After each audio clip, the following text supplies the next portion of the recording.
जय श्री राधे कृष्णा भक्तों, ओम नमः शिवाय।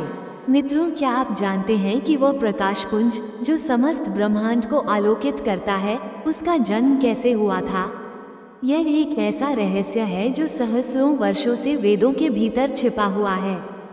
आज हम जानेंगे सूर्य देव की उत्पत्ति की वह रहस्यमय कथा जिसे सुनकर आप भी चमत्कृत हो उठेंगे। ये कथा केवल पौराणिक नहीं अपितु अत्यंत प्रेरणादायक और ज्ञानवर्धक भी है। कथा आरंभ करने से पूर्व आपसे विनम्र निवेदन है, शास्त्रों में कहा गया है कि किसी भी कथा को अधूरा नहीं छोड़ना चाहिए, अतः इसे अंत तक अवश्य सुनें। तो आइए आरंभ करते हैं आज की यह अद्भुत गाथा।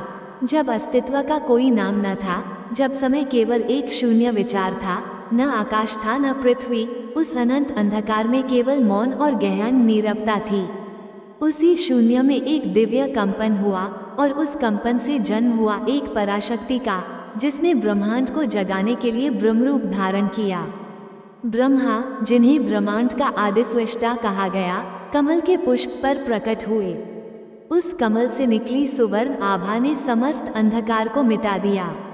ब्रह्मा ने चारों ओर देखा, केवल अंधकार, शून्यता और भय। जब उन्होंने अपने तेज से अंधकार को दूर करना चाहा, तो वो असफल रहे।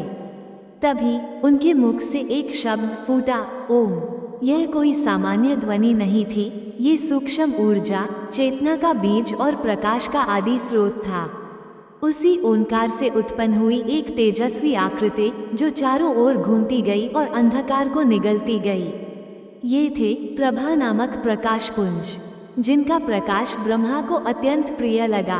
ब्रह्मा ने कहा, तुम सृष्टि के विस्तार के अधिष्ठाता हो, तुम्हारे बिना मेरी सृष्टि अधूरी है। और तभी ब्रह्मा ने उन्हें नाम दिया आदित्य, जो आदिकाल से है, अनादि और अनंत है। आदित्य ने नम्रता से उत्तर दिया, प्रभु, मैं आपका सेवक हूँ। ब्रह्मा ने उनके तेज को 3 भागों में विभाजित किया, अग्नि, विद्युत और ऊष्मा। इन्हीं से पृथ्वी पर जीवन का संचार हुआ और सृष्टि का आरंभ हुआ। जैसे जैसे काल चक्र बढ़ा, ब्रह्मा के मानस पुत्र हुए मरीचि, और मरीचि से जन्मे ऋषि वसुकेतु। वसुकेतु ने प्रजापति अर्जक की पुत्रियों विभा और दृष्टि से विवाह किया।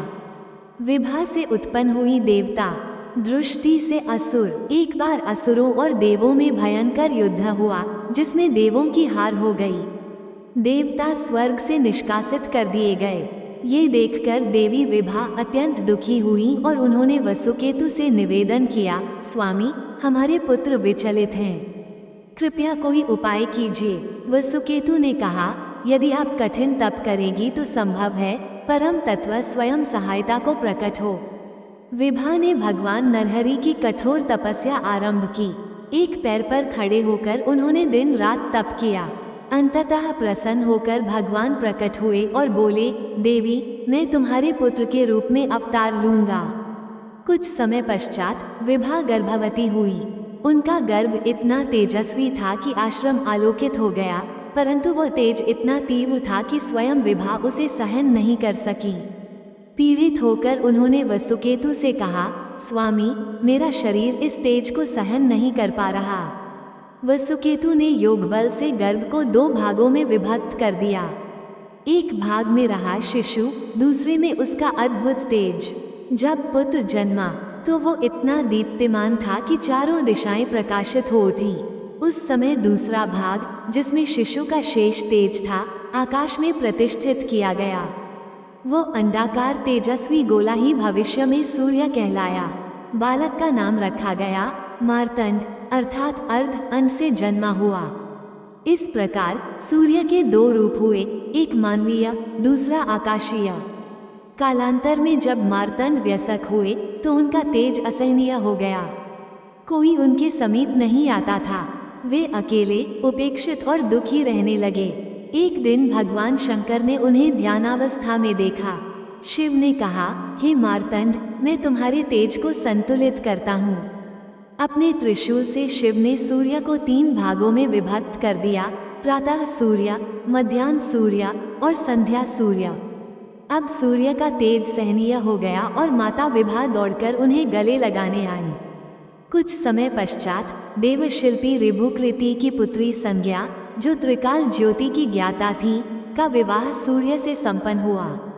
विवाह के पश्चात संज्ञा ने 3 संतानों को जन्म दिया, विवस्वान मनु, यम और यमुनी। बाद में अश्विनी कुमार द्वितीय भी जन्मे, परंतु सूर्य का तेज संज्ञा को धीरे धीरे पीड़ित करने लगा। एक दिन वो चुपचाप घोड़ी का रूप धारण कर तपस्या करने निकल गई और अपनी छाया रूपी प्रतिरूप को सूर्य के पास छोड़ गई। छाया का व्यवहार धीरे धीरे परिवर्तित होने लगा।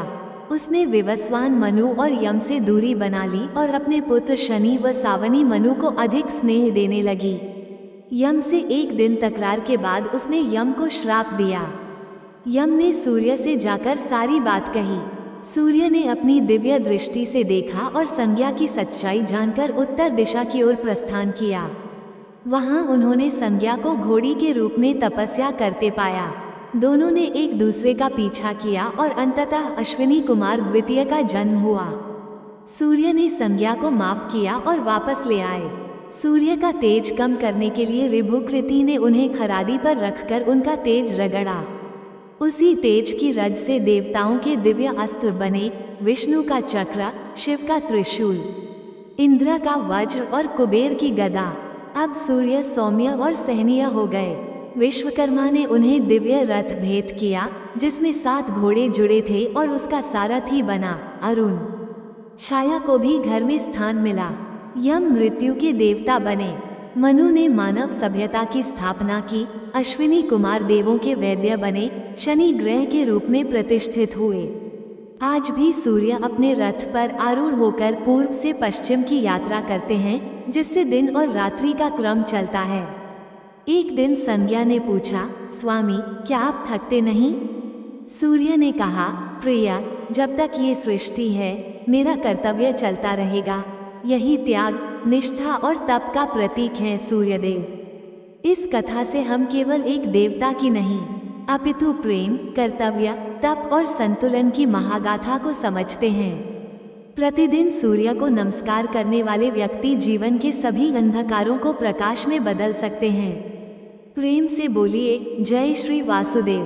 अंत में मित्रों, कृपया वीडियो को लाइक करें, चैनल अद्भुत विचार को सब्सक्राइब करें और कमेंट करें। जय सूर्य नारायण।